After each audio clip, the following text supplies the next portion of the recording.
Resonance presents an imaginative day of artist expression, April 18th starting at 3 p.m. Enjoy Louisiana artists and musicians like Damon Batiste. This is a 21 and up event. General admission is $50 with tables available for purchase. Come experience the culture. Hey, did you know Long's Products is a family-owned janitorial supply with mops, brooms, trash bags, and they even have food service disposables, carry-out plates, and to-goes? Check us out.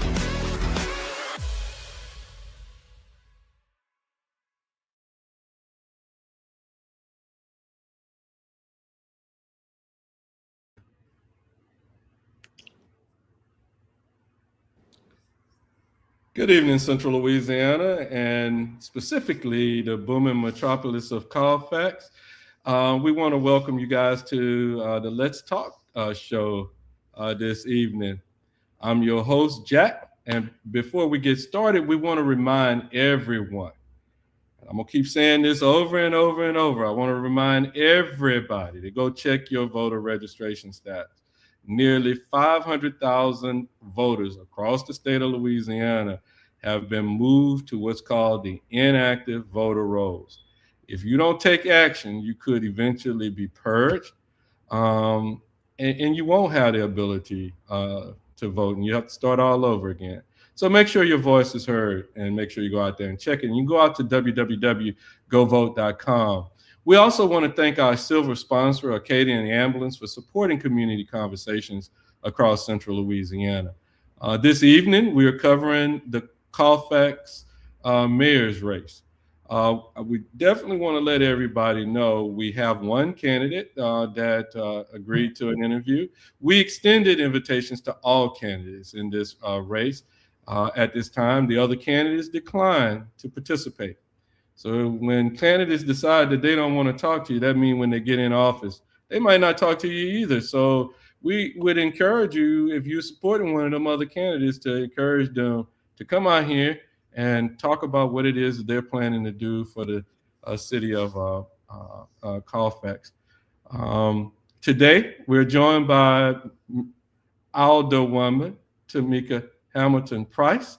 For those watching live, drop your questions or comments. We may bring them into the conversation. Timika, welcome to the show. But before we start giving you the opportunity, we want to give you the opportunity to introduce yourself. Okay, well, thank you, Jack, for having me. I am Timika Hamilton-Price. I'm a native of Colfax, Louisiana. This is the town, the community that I love. I've been serving on the council as an alderwoman / the mayor pro tem since 2019. So I'm just glad to be back in town and be able to support my community. Mm-hmm. Timika, you said that this campaign is about the community, not just about you. What does that mean in action if you are elected? Okay, so in action, for me, that's, you do have a mayor, so you do have you have a leader. However, it's about the community, ensuring that the community's voice is heard. We have issues. We are a small town, small municipality, and we have issues. We have a lot of issues. So once I get into office, hopefully I'll get into office. My plan is to work with the community just to ensure that their voices are heard. Let them know that nothing goes unheard. And in doing that, you have to have a leader. So you have a leader, but everybody's a leader.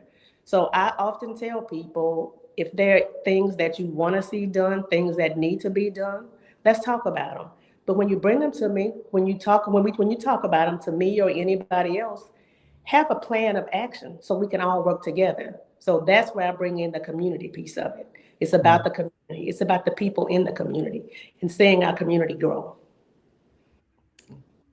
Let's start with public safety. You said every family should feel safe. What specific steps would you take to improve safety there in Colfax? So right now, our public safety, our police officers are visible, and they're doing a fine job. Just to ensure, and I want to keep them visible. Want to keep them on our streets day and night, because we know that crime is at an all-time high. We are not abstinent from having that happen here in Colfax, fortunately, we haven't seen any major crimes. But I think with the visibility of the police in the communities, with our kids, with our families, that gives us a sense of peace, a sense of calm in the area. Because, I mean, just right down the road, we see crime happening on a daily basis. And it's just a matter of time that if anything were to happen, it could potentially happen here.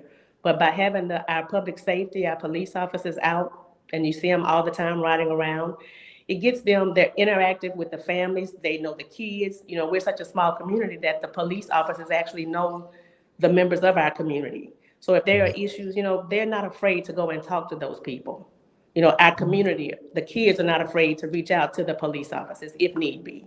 So it's just a matter of keeping the public safety in the forefront just to secure that we're safe. You mentioned working closely with law enforcement and the community.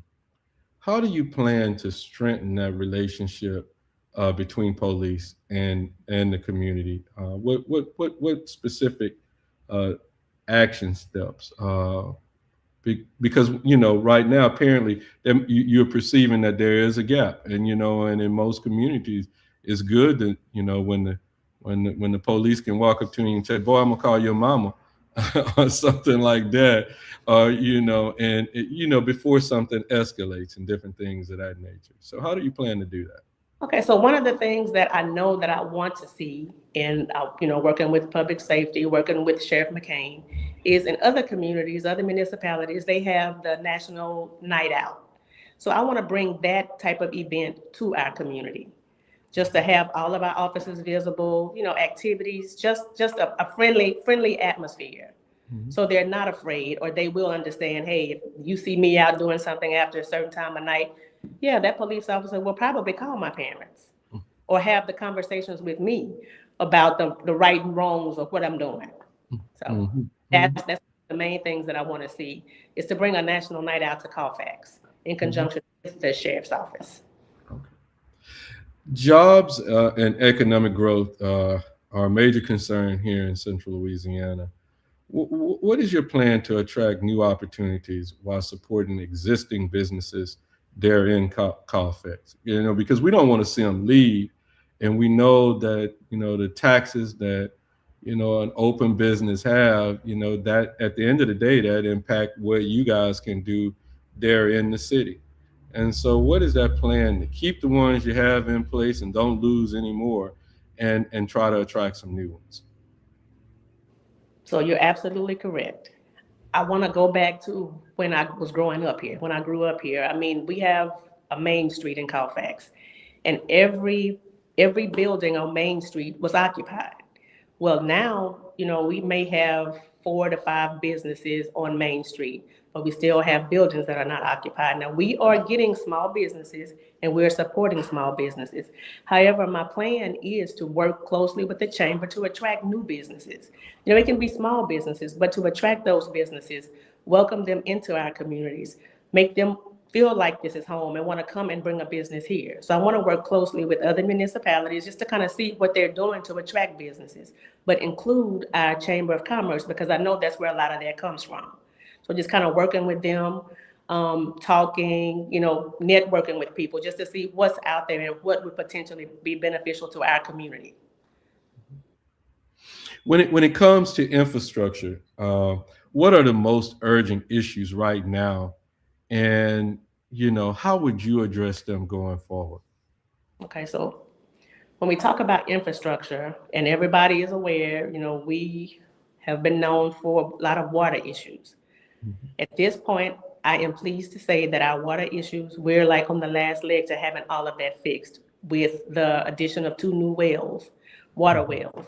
So we are working to get that done, and on the last leg, like I said, so we are trying to, once we bring those online, everything should be smooth. And what I have noticed, and I know the community has noticed, because I send out blasts about the water issues and where we are, where we stand whenever there are issues. When that comes up, you know, we send it out, people are made aware of it.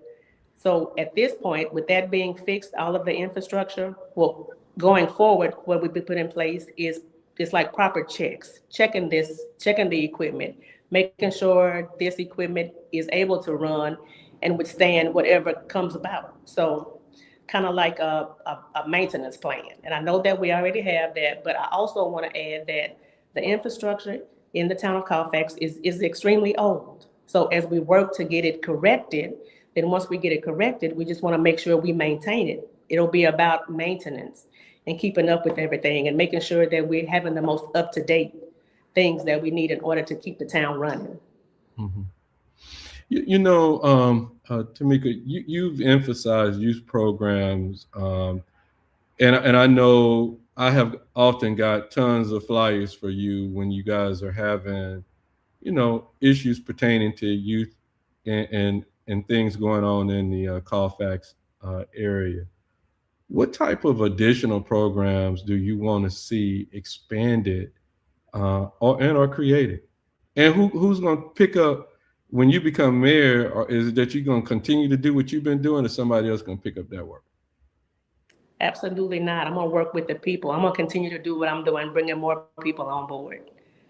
I want to see that to fruition and just welcome everybody. I work with anybody, work with everybody. So what I like it to be is just a big joint group effort. It was started by me, and we're going to continue it, but bringing other people on. I want to partner with nonprofits. I want to partner with faith-based organizations. We have a church that a young lady does a reading program. She's only able to do it, I want to say 2 weeks out of the summer. So what we want to do is I've talked to her a couple of times, and the potential is there to bring that reading program more frequently, when the kids are out for the summer. As these kids prepare for LEAP testing, I know they get the LEAP testing plans at school, but hey, let's continue it. Let's do it when they're out of school. Working with some of our retired teachers. We have some of the best retired teachers in the town. I've spoken with several of them who are on board to do whatever is needed for the betterment of our kids, to just enhance. We want to keep them. We want to, get them up to the level that they need to be on. And by doing that, it takes a village. We know that it takes a village, but bringing all of these people on that can help us do that. We have a sports complex. Other than the kids from the high school and the middle school that play sports, they normally do it, during school. We don't necessarily have after school activities here, but we do have facilities here to do that. So what I want to do is partner, with some other nonprofits, bring some camps, bring some clinics. And I am pleased to say that we did have a basketball clinic. However, we were unable to have it in Colfax at our gym because it wasn't ready at the time. But I give thanks to Bonita Pruitt at B22 for allowing us to host it there. So we had a basketball player, Kenny Sykes, who is also from Colfax. And when I mentioned it to him, it was a great opportunity. He jumped on it. We gave a free basketball clinic, and the kids thoroughly enjoyed that. So just bringing organized sports, just bringing those things to keep our kids in the community. Because when they have to go out of town, sometimes the parents are working, they can't get them there. But have it right here in town, where it's easy. We can pick up a kid, bring them to the gym, have the activity, and they don't have to go out of town. And we try to offer free programs just to kind of keep them engaged. Let them know that we want to do things for them. And kids have expressed to me that they want these kind of things. Just having these recreational programs can often stem, cartel, whatever, cut off or give a child something else to do before they go get into some trouble and that kind of thing. Correct. Yeah. Well, what's your thoughts about going after, federal grants and things of that nature that the community could participate into? And I mean, what I see happening a lot of times, Timika, is that the folk just don't have the drive, or I don't know what it is about some of our leaders, but some folk just don't go after some of these things that are sitting out there on the Federal Registry for. What's your thoughts on that? All right, so and like you said, and I don't want to say they don't have the drive. Sometimes people just don't know how to go about getting it done. So Okay. I've been afforded the opportunity, or just been awarded the opportunity to network with different agencies, different people, from local, state to federal. So when I see something go on in another town, and I'm like, something we can do, I reach out to that mayor, I reach out to those council people. Hey, how did y'all do this? What is this? And I understand that we are a small municipality, and a lot of times people see, the town has gotten this, or a certain town has gotten this big dollar project and they're having it done. But a lot of people don't realize a lot of those projects and programs, they take matching funds. So you have to have funds available to be able to, if you were awarded the grant or the project, ideally you want to go after a free project or a free program. So, I reach out to people who will do things for free as well. But a lot of the big projects that you see going on in other small municipalities, because people have called and asked me about them. So yeah, that information is there. You can go and search the federal government website for these type of grants and just start, you might need a good grant writer. So I've been kind of looking into all of those things and just kind of seeing what's out there to bring to the town. Juvenile crime is a concern many communities have, small, big, whatever. What proactive steps are you planning to take to keep young people engaged and out of the criminal justice system? So those things, and we talked about that earlier with crime, is giving them the opportunity to do something.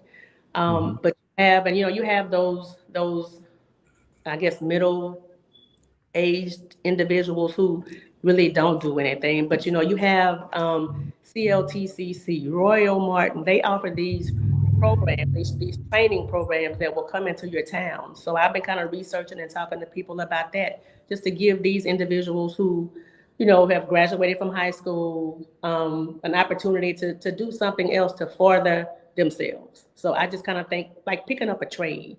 Let's pick up a trade. We get the trade, possibly find a business here that can use that trade, and to keep them home, keep them here.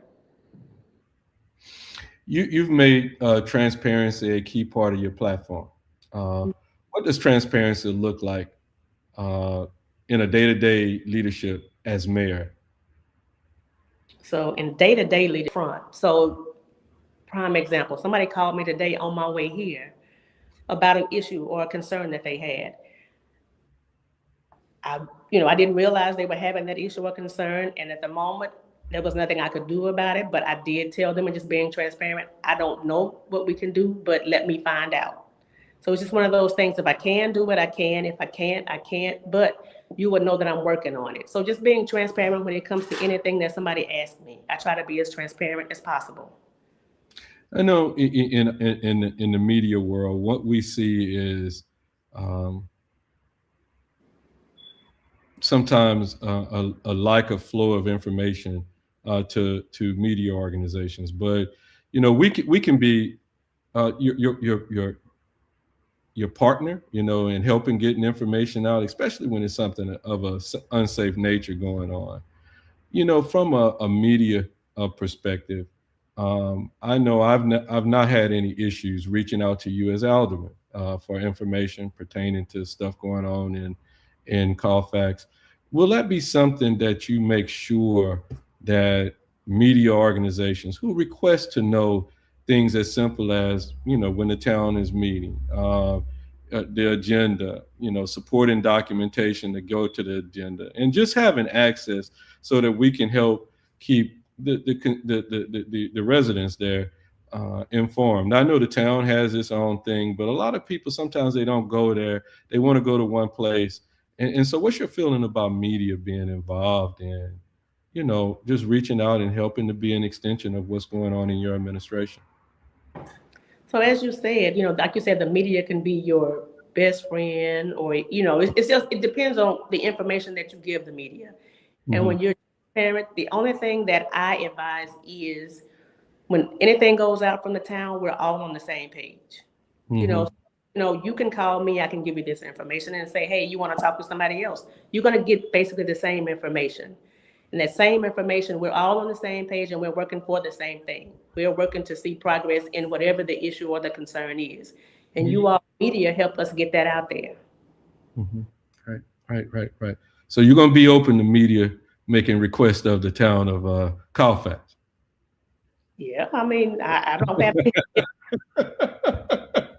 Well, look, I just want just look. I'm putting you on. Look, I'm putting you on record. And so when I come back and say, I'm gonna say, Timika, you said you were going. If we requested this agenda and facts document, you're gonna make sure we're gonna get it. You're not gonna hesitate. That's all I'm asking for. But the only thing I want you to remember is you got to go through the proper channels to get it. I have no problems. I have Okay. no problems. And if I mean, that means stating, hey, here's the, the request to put us on your media distribution list, and we do just that, we get the information. Again, like I said, I don't have no issues with the town of Colfax, and that's a great thing. I'm gonna say, just like I said on yesterday, talking to the chief of police candidates down in Bunkie.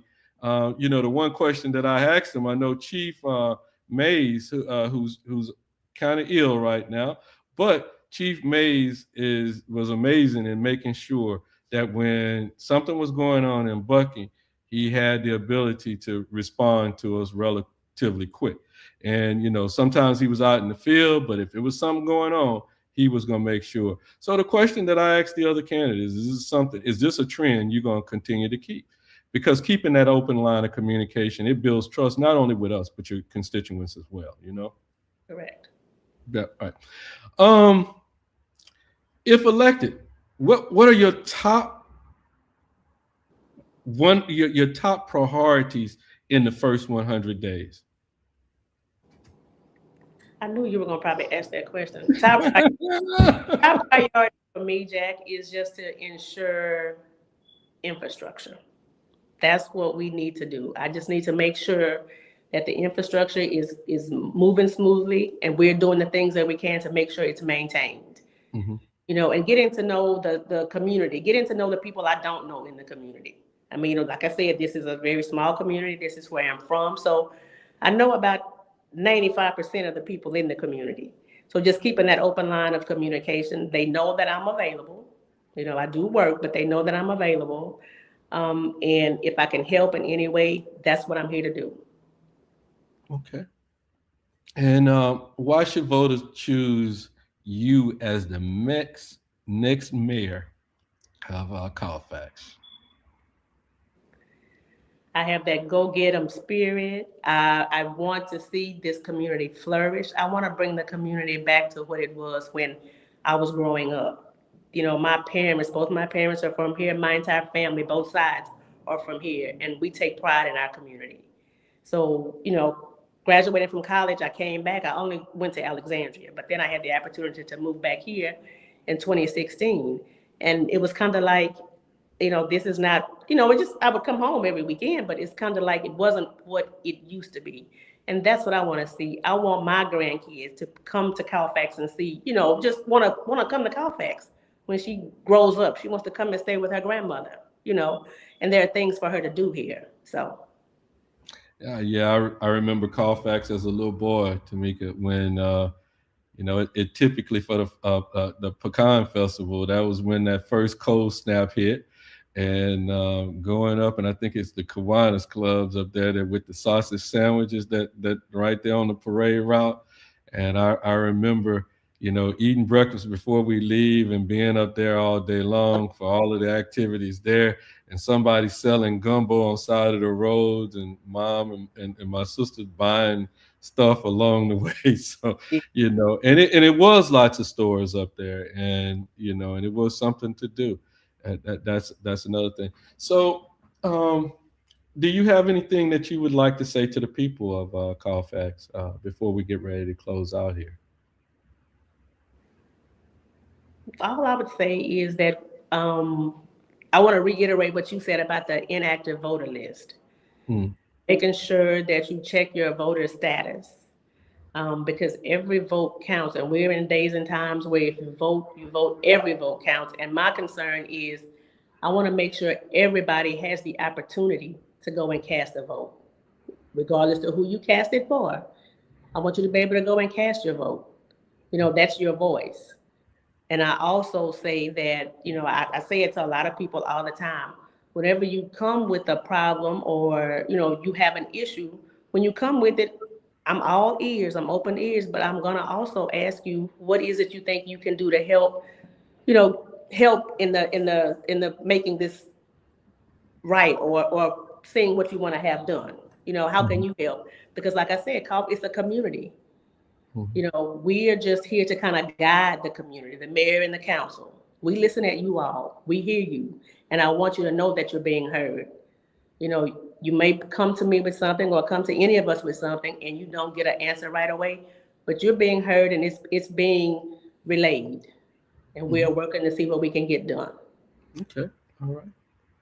Well, Timika, I truly appreciate you taking the time to join us this evening and share with us your visions for, a booming metropolis up there in Colfax.